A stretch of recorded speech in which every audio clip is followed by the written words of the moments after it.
बिस्मिल्लाहिर्रहमानिर्रहीम। Welcome to Ambitious Robotics and IT solution. मैं हूं आपके instructor Naila Bhatti. Office management के 5th लेक्चर में आपको खुशामदीद।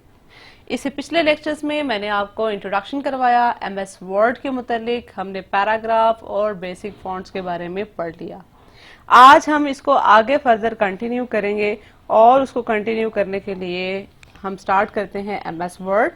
तो ये फॉन्ट और पैराग्राफ्स मैं आपको बता चुकी हूँ, और रही बात इनके बारे में हेडिंग्स की, तो हम थोड़ी इसकी जरा बेसिक्स पहले देख लेते हैं। हेडिंग्स एक प्री डिफाइंड हेडिंग्स होती हैं, लाइक ये देखें, ये हेडिंग्स, ठीक है, ये आपने हेडिंग डिफाइन कर दी है। Heading 1, heading 2, heading 3। अच्छा, ये हेडिंग 1, 2, 3 एंड 4 क्या है? हेडिंग 1 के अंदर हेडिंग 2 सब हेडिंग है, हेडिंग 2 के अंदर हेडिंग 3 सब हेडिंग है। ठीक है, आपने हेडिंग जैसे सिलेक्ट किया, देखें इसका साइज का भी फर्क आ रहा है, ये देखें, ये साइज का भी फर्क आ रहा है। ठीक है, इसकी बेहतरीन जो इस्तेमाल है ना, वो आप जब टेबल ऑफ कंटेंट बनाते हैं ना किसी भी किताब का, वहाँ है, और आपको ये ब्रीफली समझ आएगा जब मैं आपको आगे कराऊंगी। इसमें रेफरेंस पे जाके टेबल ऑफ कंटेंट जब हम बनाएंगे तो हम इसको ज़रा फर्दर कंटिन्यू देखेंगे इसको। अच्छा, मज़ीद थोड़ा सा ये है कि ये नीला ही क्यों हो रहा है, इसकी अप्लाई आप चेंज कर सकते हैं। आप यहाँ पे आए और अप्लाई स्टाइल्स पे जाएं, मॉडिफाई, और ये देखें आप इसका कलर वगैरह भी चेंज कर सकते हैं। मैं हेडिंग 1 का कर रही हूँ, नॉट हेडिंग 2 का। किसका कर रही हूँ? हेडिंग 1 का। तो हेडिंग 1 का ही चेंज होगा। ये देखें 24 कर दिया, ओके। ये देखें, अच्छा, जहां मैं हेडिंग 1 करूंगी उसका चेंज होगा। हेडिंग 2 का जो मैंने सेटिंग रखी हुई थी वो वैसी की वैसी रहेगी। ये देखें, मैं हेडिंग 2 में आती हूँ, ये देखें ये वैसी की वैसी। एक में मैंने हेडिंग 1 चेंज किया था, अगर मैं हेडिंग 1 पे आती हूँ तो ये देखें ये वैसे हो जाएगा।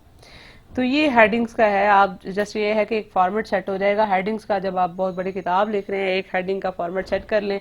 जस्ट आपको बार बार उसको बोल्ड में जाके, इटैलिक में जाके उसके साइजिंग की सेटिंग नहीं करनी पड़ेगी। सेट कर दोगे पूरा हेडिंग का फॉर्मेट, और आप आगे जाके जस्ट उसको हेडिंग का जो है वो सिलेक्ट करोगे और उस पर वो सारा कुछ अप्लाई हो जाएगा।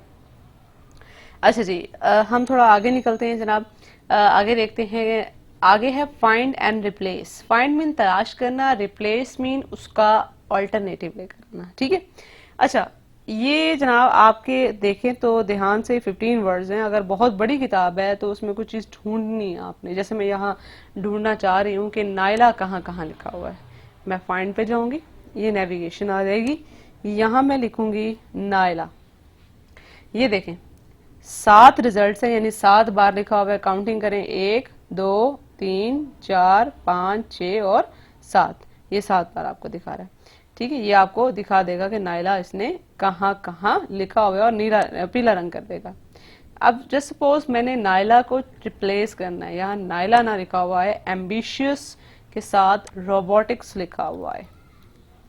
लाइक ये नाइला रिप्लेस एक जगह करेगा, रिप्लेस ऑल, जहां जहां नाइला लिखा होगा वहां वहां उसको एम्बिशियस उसका रिप्लेस कर देगा, एम्बिशियस रोबोटिक्स। ये देखें 7 रिप्लेसमेंट चेंज हो गई हैं। ये क्लोज करते हैं, ये देखें जहां जहां नाइला लिखा हुआ था वहां वहां आ गया। अच्छा जी, ये काम तो हमने इनके थ्रू कर लिया। अब बात ऐसी है कि मुख्तलिफ स्टूडेंट्स जब टाइपिंग टेस्ट देते हैं या किसी जॉब के लिए अप्लाई करते हैं तो वहाँ मांगी जाती हैं शॉर्टकट कीज़। अक्सर सवाल बच्चे मुझसे पूछते हैं कि मैम कुछ शॉर्टकट कीज़ बताएं, वो जो पेपर के हवाले से, टेस्ट के हवाले से। मुख्तलिफ बच्चे हैं जो एनटीएस वगैरह के टेस्ट वगैरह देते हैं, उसमें शॉर्टकट कीज़ आती हैं, स्पेशली एमएस ऑफिस की। तो आप क्यों किसी और की लिखी हुई किताबें और नोट्स ढूंढते हैं? हालांकि एमएस वर्ड ने खुद ही आपको दे दी है शॉर्टकट कीज। कैसे? ये देखें, आपने बोल्ड करना है। आप तो बोल्ड करने के लिए आप जाओ सिलेक्ट करोगे, आप इसके ऊपर आ जाओगे, ऐसे ऐसा काम करोगे। यही देखें, आप इसे क्लिक करने के बजाय नीचे देखें, यहाँ लिखा हुआ ब्रैकेट्स के अंदर CTRL, कंट्रोल प्लस बोल्ड। ठीक है, आप कंट्रोल B दबा देंगे तो बोल्ड हो जाएगा। ये देखें, इसी तरह इटैलिक क्या कह रहा है? Control I, control I। ये देखें, इसी तरह क्या कह रहा है? ये कंट्रोल U, अंडरलाइन करना है, कंट्रोल U। ये देखें अंडरलाइन हो गया। अच्छा, इसी तरह अगर आपने साइज बड़ा करना है, कंट्रोल प्लस ग्रेटर, कंट्रोल, देखें ग्रेटर का साइन जब कीबोर्ड पे, मैंने लास्ट टाइम भी आपको बताया था, कीबोर्ड पे 2 आपके सिंबल्स हों तो पहला तो आपका पेयर हो जाएगा, जो दूसरा है उसके लिए आपको शिफ्ट का बटन प्रेस करना पड़ेगा। यहाँ आपको जस्ट ये दिखा रहा है कंट्रोल प्लस ग्रेटर।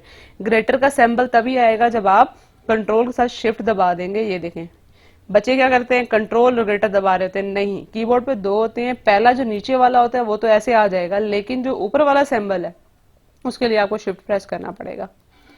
ठीक हो गया। इसी तरह आपने डिक्रीज करना है, यहाँ पे लेकर आए, ये देखें कंट्रोल और ये लेस का, ये देखें ये डिक्रीज हो गया। Got my point. इसी तरह सबस्क्रिप्ट सुपरस्क्रिप्ट, यहाँ पे आए, इधर देखें और ये देखें ये कंट्रोल प्लस इक्वल और कंट्रोल प्लस प्लस, ठीक है, कंट्रोल शिफ्ट प्लस प्लस। तो कंट्रोल, ये देखें ये सबस्क्रिप्ट, कंट्रोल शिफ्ट प्लस दबाएंगे तो ये आपका ऊपर सुपरस्क्रिप्ट रहेगा। सिमिलरली अलाइनमेंट्स हैं, वो मैंने आपको पहले भी बताई थी पिछले लेक्चर्स के अंदर, ठीक है, इनके ऊपर भी लेके जाएं। हर एक की शॉर्टकट की आपको दे दी गई है। फाइंड एंड रिप्लेस मोस्टली आती हैं कंट्रोल एफ और कंट्रोल एच। ठीक हो गया। अच्छा, इसके अलावा दो शॉर्टकट कीज और हैं, एक है कॉपी, कंट्रोल दबा के सी से कॉपी, कंट्रोल वी से पेस्ट, ये देखें, ठीक है, कंट्रोल सी से कॉपी, कंट्रोल वी से पेस्ट। एक होता है कट। कॉपी और कट में फर्क क्या होता है, कॉपी जो होता है वो डुप्लीकेट कर देता है, देखें यहाँ कंट्रोल सी कंट्रोल वी, ये दोबारा दूसरी जगह भी रहेगा, पहली जगह भी रहेगा, दूसरी जगह भी रहेगा, लेकिन ये देखें इससे आपको ज्यादा वाज़ेह हो जाएगा। मैं इसी को कर लेती हूँ, कंट्रोल सी से कॉपी, कंट्रोल वी से पेस्ट, ये देखो। लेकिन मैं अगर करती हूँ इसको कट, कंट्रोल एक्स, क्या चीज, कंट्रोल एक्स, या आप यहाँ पे आके इसे सेलेक्ट करें और राइट क्लिक करके ये कट यहाँ से भी कर सकते हैं, या आप कंट्रोल एक्स प्रेस करें। ये देखें कट से क्या हुआ, डुप्लीकेशन नहीं होगी, किसी और जगह जाके मैंने करना है तो ये कर दूंगी पेस्ट। तो कट एंड कॉपी में अक्सर फर्क आया होता है कि what is a major difference between cut and copy. Cut में डुप्लीकेशन नहीं होती, कॉपी में डुप्लीकेशन होती है, डुप्लीकेट कॉपीज जनरेट हो जाती हैं। ठीक हो गया। चलिए जी, आज का ये लेक्चर इतना काफ़ी है। आप लोगों का टास्क ये है कि इसके अंदर जितनी भी शॉर्टकट कीज हर एक आपने टूल पे लेके जाना है, ठीक है, जितने भी टूल्स हैं उन पे लेके जाना है, और उनकी जिन जिन की शॉर्टकट कीज आपको मिलती हैं वो आपने ढूंढ के हमारे ईमेल आईडी पे आपने सेंड कर देनी है। और नेक्स्ट लेक्चर के अंदर आपको आपका पोर्टल मैं असाइन कर दूंगी गूगल का, गूगल के लिहाज से गूगल टास्क क्लासरूम हम अरेंज कर लेंगे, उसमें देख लेंगे, या तो आप मुझे मेल कर दें, वो ज़्यादा बेस्ट है। ईमेल आईडी मैं आपको नीचे मेंशन कर दूंगी, और आप लोगों ने ईमेल आईडी के थ्रू हमें अपने टास्क को भेज देना है। ऐसे वर्ड के अंदर ही आपने एक जगह शॉर्टकट की नेम और दूसरी जगह शॉर्टकट की लिख के आपने मुझे सेंड कर देना है, ठीक है, ये आपके सेशनल में काम आएंगे। और आज के लिए इतना काफ़ी, इंशाल्लाह लेक्चर में हमारी मुलाकात होगी। तब के लिए आपने टाइपिंग अगेन इंग्लिश का एक और चैप्टर टाइप करना है, इस दौरान आपने अपनी टाइपिंग स्पीड बढ़ानी है। ठीक हो गया, थैंक यू सो मच, अल्लाह हाफिज़।